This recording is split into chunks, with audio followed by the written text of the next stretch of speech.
Kilala niyo ba talaga ang babaeng tinaguriang Asia superstar na si Catherine Bernardo? Marahil ay nakasanayan na natin siyang makita sa mga teleserye at pelikula mula noong bata pa siya, pero sa likod ng mga kamera at spotlight, may isang aspeto ng buhay niya ang talagang nakakamangha. At ito ay ang kanyang matinding sipag pagdating sa pera at negosyo. Hindi lang siya basta artista na sumasabay sa agos, dahil sa katunayan, isa si Catherine sa mga pinakamatalinong celebrity pagdating sa pagpapalago ng kanyang kinita sa showbiz. Mula sa mga mamahaling sasakyan, dambuhalang mansyon, hanggang sa 7 iba't ibang negosyo, talagang mapapaisip ka kung paano niya lahat ito napagsasabay. Pero ang tanong ng marami, paano nga ba naipon ni Catherine ang ganito kalaking kayamanan sa edad na 28? Pero bago po ang lahat, baka pwedeng palike ang video na ito. Dahil napakalaking bagay na ito sa aming content creators at mangyaring mag-comment sa baba kung taga saang lugar ka para malaman namin saan umaabot ang ating mga video. Maraming salamat po. Bago natin silipin ang kanyang mga ari-arian, mahalagang balikan muna natin kung saan ba nagmula ang disiplina ng isang Catherine Bernardo. Ipinanganak siya noong March 26, 1996 sa Cabanatuan, Nueva Ecija. Bunso siya sa 4 na magkakapatid at ang kanyang mga magulang na sina Mommy Min at Daddy Teodoro ay talagang siniguro na lalaki siyang may pagpapahalaga sa edukasyon. Alam niyo ba na kahit sobrang sikat na siya, hindi niya pinabayaan ang kanyang pag-aaral? Valedictorian siya noong elementarya at kahit naging abala sa trabaho noong high school, nagtapos pa rin siya ng may mga parangal. Pagdating naman sa kolehiyo sa Enderun Colleges, kumuha siya ng marketing at talagang naging isa sa mga outstanding students dahil ang kanyang mga grado ay halos puro flat 1. Dito natin makikita na ang pagiging seryoso niya sa buhay ay hindi lang pang-arte, kundi dala rin niya sa totoong mundo. Pagdating naman sa kanyang mga hilig, mapapansin mong napakasimple lang ni Catherine sa kabila ng kanyang katayuan. Paborito niya ang mga silog meals gaya ng tapsilog at tosinolog para sa kanyang almusal. Mahilig din siyang manood ng mga K-drama sa Netflix gaya ng Crash Landing on You at fan din siya ng mga foreign shows na Shark Tank kung saan marami siyang natututunan tungkol sa pagnenegosyo. Siguro ay dito rin siya kumukuha ng inspirasyon para sa kanyang mga investments. Pero kahit mahilig siyang kumain ng mga pagkaing may cheese, binabalanse niya ito sa pamamagitan ng pag-ehersisyo at paglalaro ng badminton para manatiling healthy. Ngayon, pag-usapan naman natin ang bunga ng lahat ng pagod na ito. Hindi lang basta sa bangko nakatago ang pera ni Catherine dahil marami siyang naipundar na ari-arian. Una na rito ang kanyang 3 palapag na modern contemporary house na talagang pinaghandaan niya ng maraming taon para sa kanyang pamilya. Bukod pa rito, mayroon din siyang sariling studio, isang high-end condo at mga mamahaling sasakyan na madalas nating makita sa kanyang mga vlog. Pagdating naman sa negosyo, hindi biro ang pagkakaroon ng 7 iba't ibang brand sa ilalim ng kanyang pangalan. Mula sa mga nail salon hanggang sa iba pang investments, talagang pinatunayan niya na handa siya para sa kanyang kinabukasan. Siyempre, hindi makukumpleto ang kwento ni Catherine kung hindi natin babanggitin ang kanyang naging mahabang relasyon kay Daniel Padilla. Matapos ang mahabang panahon na nakita natin silang magkasama, marami ang nag-akala na sa kasalan na hahantong ang lahat.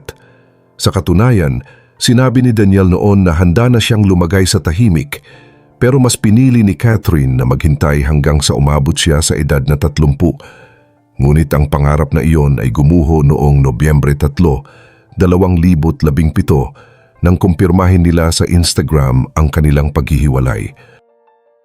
Ang masakit pa rito, lumabas ang mga ulat na 2 buwan na pala nilang itinatago ang breakup bago ito nalaman ng publiko. Maraming bali-balita ang kumalat tungkol sa dahilan at isa sa mga pinaka-pinag-usapan ay ang tungkol sa ugnayan umano ni Daniel at Andrea Brillantes.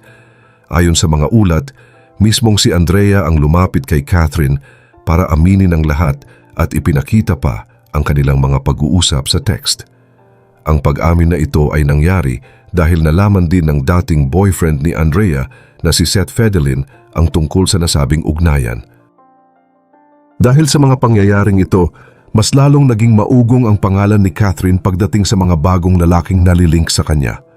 Isa na rito ang Asia's multimedia star na si Alden Richards dahil sa tindi ng kanilang chemistry sa mga pelikulang Hello, Love, Goodbye at Hello, Love Again, marami ang umasa na totoong nauwi sa ligawan ang kanilang closeness.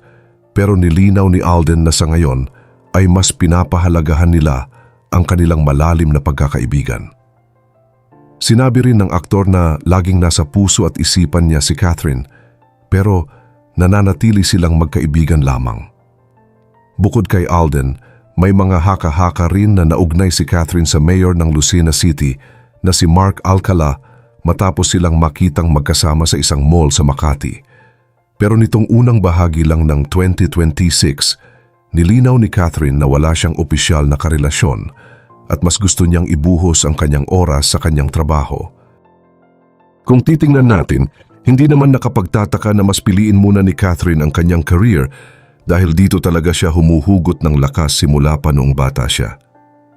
Nagsimula siya sa showbiz noong 2003 bilang batang Bea Alonzo sa teleseryeng It Might Be You. Sinundan ito ng maraming projects gaya ng Super Ingo at naging bahagi pa siya ng pambatang show na Gowin Bulilit. Pero ang tunay na nagpabago sa buhay niya ay ang remake ng Mara Clara noong 2011 kung saan naging bukambibig siya ng bawat Pilipino.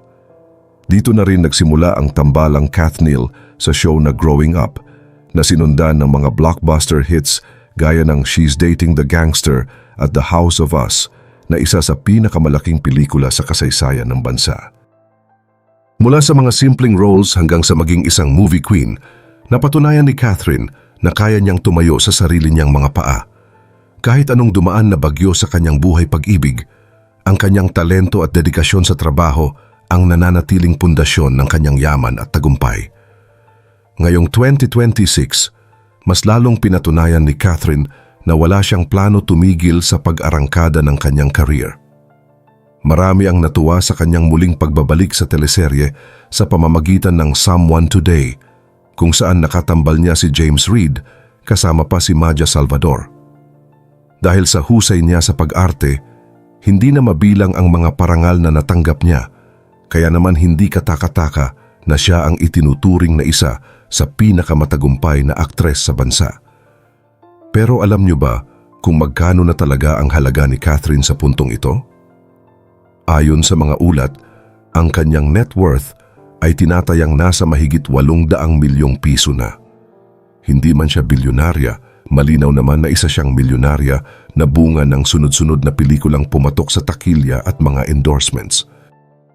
Ang yaman ni Catherine ay hindi lang galing sa harap ng kamera dahil napakagaling din niyang negosyante. Nagsimula siya sa kanyang boutique na Bully-Gats Stuff Shop na isinunod sa pangalan ng kanyang character noon. Pero ang isa sa mga pinakasikat niyang negosyo ay ang Kath Nails by KCMB. Mula sa unang branch nito sa SM North EDSA noong 2017, kumalat na ang kanyang mga nail salon sa iba't ibang malalaking mall, gaya ng Mall of Asia, Robinson's Galleria at maging sa Baguio. Hindi lang basta pagpapaganda ang alam niya dahil pumasok din siya sa food business sa pamamagitan ng pagkuha ng franchise ng Rice in a Box. Mayroon din siyang The Glow Up Lounge na para naman sa mga luxurious na nail at lash services na may 5 branches na sa buong bansa.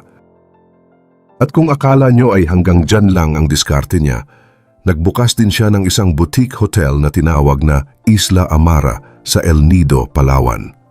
Kasosyo niya rito ang aktor na si Piolo Pascual at iba pang partners. Nitong nakaraang taon lang, inilunsad din niya ang Empolo MNL, isang fashion brand mula sa Germany, na nagpapatunay na talagang lumalawak na ang kanyang impluwensya sa mundo ng business.